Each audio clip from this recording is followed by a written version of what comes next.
En Guinée, les marchés connaissent une flambée des prix des produits alimentaires tels que le riz, le sucre, la farine, l'oignon et l'huile. Les autorités justifient cette hausse par l'augmentation de 20% sur les importations, une mesure qui connaît déjà des répercussions sur le panier de la ménagère. Pour atténuer l'impact de cette mesure sur le quotidien des populations, un protocole d'accord a été signé entre les acteurs du secteur économique et le gouvernement.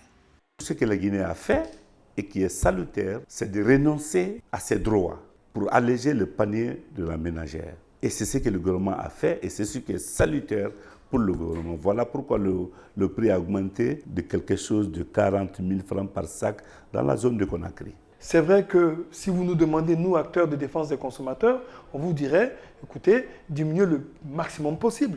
Mais devant effectivement le fait que nous sommes soumis aux aléas des importations, nous sommes malheureusement obligés de gérer effectivement cet impondérable.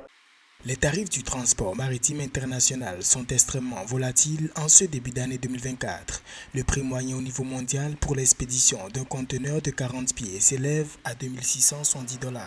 Pour le riz, par ailleurs, cette hausse est due à l'introduction par l'Inde d'une taxe à l'exportation de 20%.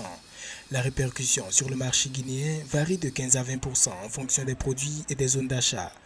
Une situation impactante pour les Guinéens qui se plaignent de la conjoncture économique de plus en plus difficile depuis l'incendie du dépôt d'hydrocarbures de Conakry.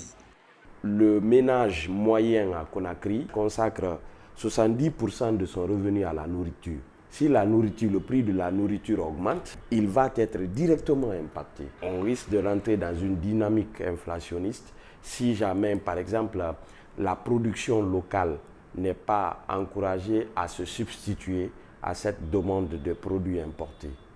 Selon le protocole signé fin janvier 2024, le gouvernement guinéen garantit l'approvisionnement du marché en denrées de première nécessité pour toute l'année.